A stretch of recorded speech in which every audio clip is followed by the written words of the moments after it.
Fala pessoal, tudo bem com vocês? Aqui é o Jonathan falando. O vídeo de hoje é sobre a penúltima rodada do Campeonato Brasileiro. Estou gravando aqui logo após o final dos jogos da quinta-feira, tanto a vitória do Red Bull Bragantino contra o Atlético, quanto a vitória do Fluminense contra o Cuiabá. Então eu já peço você dar o seu like aqui, se inscrever no canal e também, né, dar aquela força divulgando esses demais vídeos para ajudar quem está começando.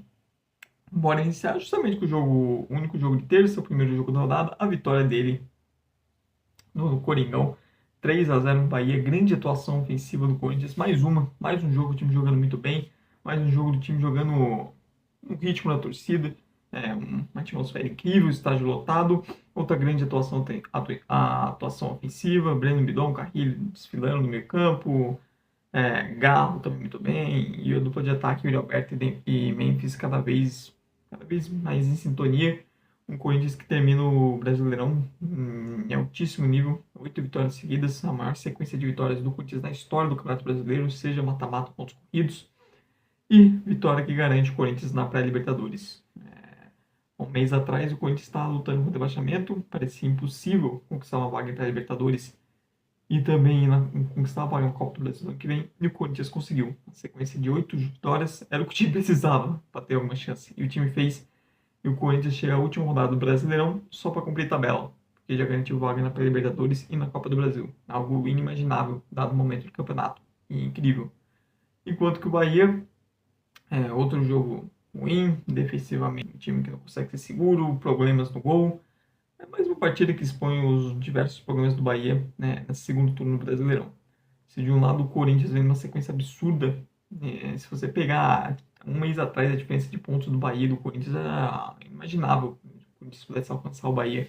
Só que enquanto o Corinthians não parou de pontuar, 3 pontos atrás de 3 pontos, o Bahia simplesmente parou de conquistar pontos, parou de vencer, parou de até de empatar.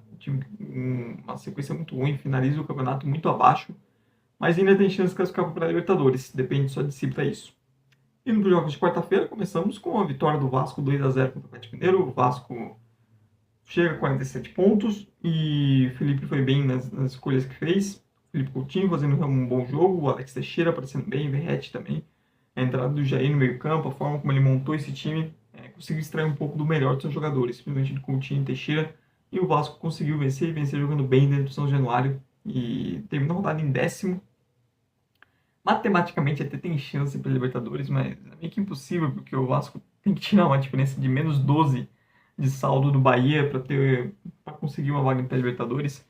O tropeço, por exemplo, do Atlético Goianiense não ter vencido, o Atlético Goianiense acabou sendo muito pesado nisso, né? Tirou do Vasco a oportunidade de chegar vivo, né, nessa última rodada. Mas mesmo assim, terminar em 10º, por tudo que foi os últimos anos do Vasco, terminar na primeira parte da tabela é algo positivo, a ver com esse planejamento pós-temporada. E o Atlético Mineiro, mais um jogo sem vencer, o time largou completamente o Campeonato Brasileiro, parou de vencer, foi vendo os adversários ultrapassarem cada vez mais, não vai para a Libertadores, e assim, não é não só ir para a Libertadores, o Atlético Mineiro tem uma chance real na última rodada de ser rebaixado, ou de, se não for rebaixado, de ficar sem competição sul-americana. E um clube com um investimento desse, com um elenco caro, isso é muito pesado, isso pode significar algumas saídas duras, saídas tristes, e um 2025 com menor investimento, né? Mas, cara, complicado isso do Atlético, né? O Atlético em dado momento estava em alta, o time chegando em 2 finais e tudo mais. Agora, chega nessa última rodada brasileira completamente baixa. É o oposto do Corinthians. O Corinthians foi o time que vence. O Atlético Mineiro foi o time que largou, são acho que 12 jogos sem vencer, tanto que o Milito foi demitido. Vamos ver como esse time vai para a última rodada. Na última rodada a gente não tem chances até que reais de ser rebaixado, que é maluquice, você pensar. Continuando nos jogos de quarta-feira, temos o Vitória 1, Grêmio 1. O Grêmio saiu na frente, a Vitória foi buscar um empate com o Alejandro, grande festa da torcida. Decepcionante para o Vitória, porque se vencesse em casa o Grêmio, o Vitória iria para a última rodada com chance de vaga na Libertadores. Deixou escapar a chance de até terminar na frente do seu rival, mas mesmo assim, nada para o grande campeonato com a Vitória, grande segundo turno sob o comando do Carpini, duas equipes que vão para a última rodada somente para cumprir tabela. Quem conquistou um grande resultado e salvou de vez o rebaixamento foi o Juventude. Em pleno Morumbi venceu o São Paulo por 2-1. Grande resultado que garante o Juventude mais um ano na Série A. Por tudo que fez o campeonato, o Juventude não merecia cair, né? Um time que no início ali, boa parte do campeonato, se manteve fora da zona, tendo até um desempenho superior, fazendo uma folha de Jacone sua Fortaleza, né? O time jogar bem sob o comando do Roger. O começo do Jair Ventura foi bom, na reta final o time caiu. Eu fui contra a demissão dele para trazer o Bruno Matias, até pelo histórico do Bruno Matias. E realmente o início dele não foi bom, mas nos últimos rodadas o time veio dando uma reação e conseguiu os resultados que precisava para estar aí, para estar permanecer na Série A. Teremos Juventude e o seu Alfredo Jaconi no Brasileirão em 2025. E o São Paulo, nossa, que finalzinho de temporada melancólico e deprimente, hein? Pô, o pessoal lá pegou um atestado de férias antecipado e estão só jogando só de corpo mesmo, porque a alma já tá em alguma praia por aí. Mais uma derrota, mais um jogo ruim de se ver do São Paulo. Olha, é complicado. E vai pro último lado contra o Botafogo. Você não tá vencendo nesses últimos jogos contra o Botafogo. Aí sim vai estar alguns realmente de férias. Na quarta-feira também, o Flamengo fez 3-0 no Criciúma em pleno Heriberto Wilson e rebaixou a equipe catarinense. Cara, já sabia que a tabela do Criciúma reta final seria difícil, mas não consegui vencer um joguinho. Aí, infelizmente, acaba sendo um rebaixamento merecido. Em dado momento, o campeonato, o Criciúma estava bem, o Criciúma estava acima do esperado, já sabia que era um time com limitações e também sabia que a reta final dele ia ser muito pesada, cheio de jogos grandes, jogos difíceis, mas o time não conseguiu nem cair lutando mesmo, né? Pô, nos últimos 5 jogos são 4 derrotas, inclusive em casa, inclusive com confrontos diretos em casa contra o Vitória, perdeu também com o Corinthians tomando 4 gols, teve 2 jogos seguidos em casa, contra o Corinthians e o Flamengo. Tudo bem que são jogos difíceis, mas precisa dar uma escapada no tem que conseguir fazer valer esse fator em casa, né? Tomou 7 gols em 2 jogos. Aí não tem defesa, aí não tem o que fazer. O Flamengo, mesmo sem 100% com a sua força máxima, ainda assim conseguiu vencer com muita facilidade. Chegou um dos torcedores do Flamengo ficaram chateados, queria que o clube entregasse, etc. Mas para o time, entre aspas, entregar, tem o adversário que ele está enfrentando fazer alguma coisa, né? O Criciúma não fez nada. O Flamengo venceu com tranquilidade e acho que se o Flamengo precisasse fazer mais gol, teria feito tudo sem problema algum. Agora, indo para a luta, a parte de cima da tabela, começando com a Atlético Goianiense, que se despediu da sua casa de Neno Rosa, um 3-1 em cima do Fortaleza. Mereceu vencer, jogou melhor que o Fortaleza, venceu de virada ainda. O Fortaleza também, o que eu falei pro São Paulo, vale um pouco o Fortaleza. Depois que o time perdeu a chance de título, também largou de vez o campeonato. Já está com vaga garantida na fase de grupos da Libertadores. Tem chance de terminar no G4, que é algo significativo. Na última rodada enfrenta o Inter, que é o adversário ali pelo 4º lugar em casa. Mesmo assim, é um time que acabou tendo fim de campeonato um pouco abaixo, no que mostrou em dado momento, especialmente no primeiro turno. Fortaleza chegou a ser um postulante real ao título brasileiro, mas no final acabou não conseguindo manter um ritmo forte. O time acabou tendo uma queda, também por ter uma temporada bastante desgastante, o Fortaleza viaja muito mais que os outros, etc. Mas mesmo assim, é uma grande campanha no geral. E fica ruim pro torcedor que se termina de uma maneira meio melancólica, né? Um time de 4 jogos seguidos sem vencer, sendo uma atuação bem ruim contra o Lanterna no campeonato. Era o Lanterna, não. O Atlético Goianiense não é mais o Lanterna. Pelo menos isso é uma atuação um pouco decepcionante. Quem vai variar não joga muito bem, mas vence é o Palmeiras, né? O Palmeiras é um time, mais uma vez, depende de individualidades. Venceu de virada o Cruzeiro por 2-1 e segue vivo com chance de título, apesar de ser muito difícil. Saiu atrás do placar. No primeiro tempo até criou algumas oportunidades, mas parou no Cássio, parou também capacidade fraca dos jogadores do Palmeiras de finalizar jogadas. Se não é o Estevão a finalizar, fica difícil, né? Se não é o Estevão a criar, a pegar a bola, a driblar a defesa inteira, ou deixar o companheiro na cara do gol, ou ele fazer o gol, é difícil. É mais um jogo do Palmeiras refém das individualidades e refém muito do Estevão. E um time que defensivamente também não consegue ser seguro como em outros momentos. E contra o Cruzeiro, que assim, ficar fora da Libertadores vai ser outro balde grande de água fria. O time ainda saiu na frente. Lembrar que não ter torcida é algo ridículo. Isso também joga contra o Cruzeiro, um jogo importante para o clube. Jogo portões fechados também, metido também esse fator casa. Mesmo assim, é impressionante como esse time do Diniz é frágil defensivamente, não consegue ter segurança alguma. Também porque o Cássio encerra muito mal a temporada.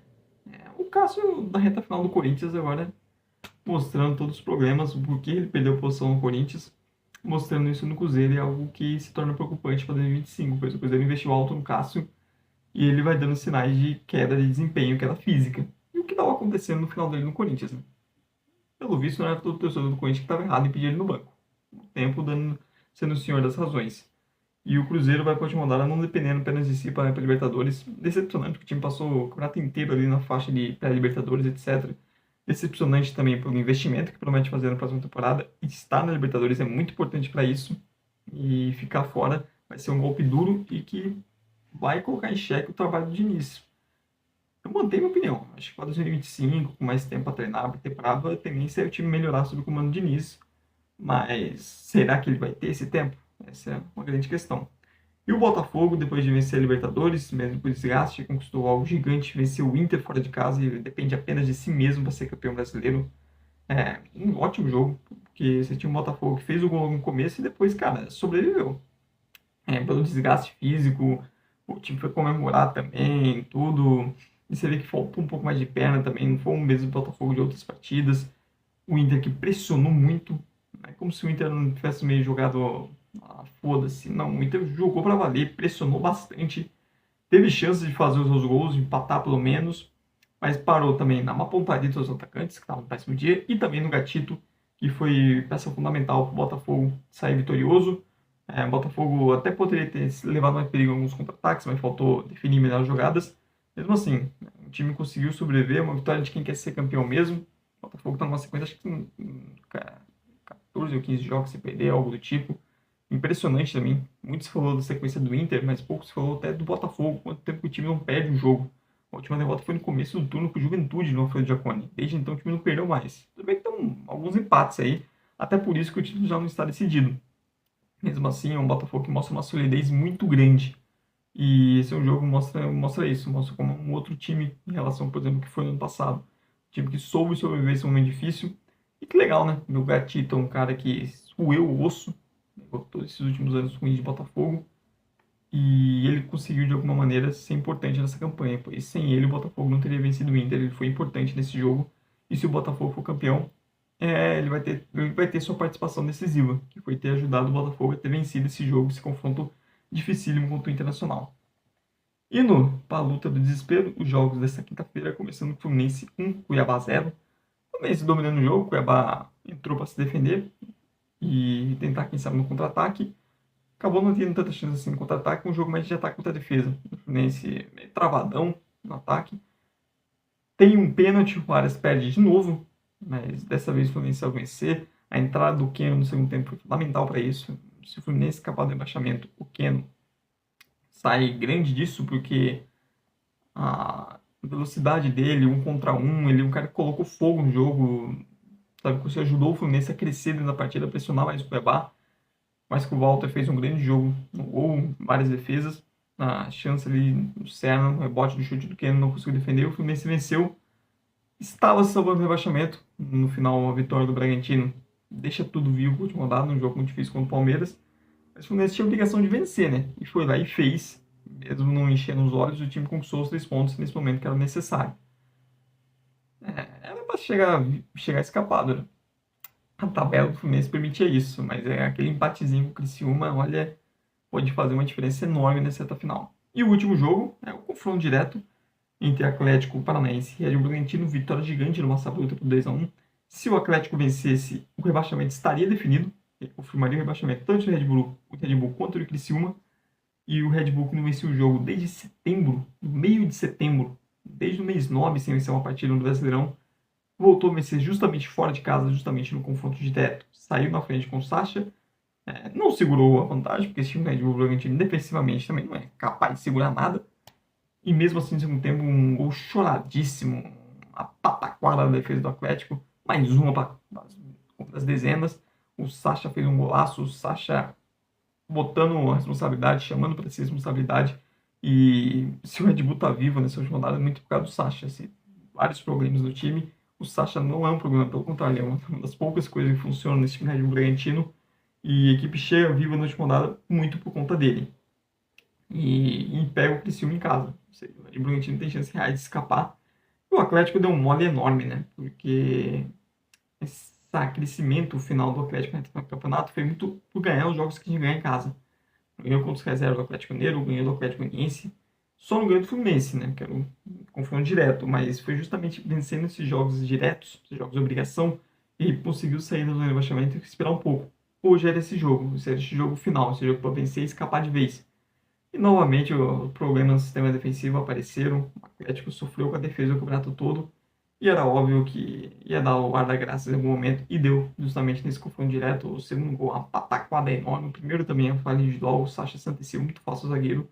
Mas o segundo gol, um gol chorado, não conseguiu afastar a bola de jeito nenhum. E a equipe vai para a última rodada muito ameaçada do rebaixamento, pois vai ter que provavelmente vencer o Atlético Mineiro para não ser rebaixado. Tudo bem que a sorte que é um jogo com portões fechados, mas mesmo assim não tende a ser fácil. Mas é isso, pessoal. Essa foi a minha análise da penúltima rodada do Brasileirão. Deixa aí nos comentários o que você achou, se você discorda ou concorda com alguma coisa. E não esqueça também de dar like aqui no vídeo e de se inscrever aqui no canal para mais conteúdos. Muito obrigado mesmo você que veio até o fim. Tchau, tchau e até a próxima.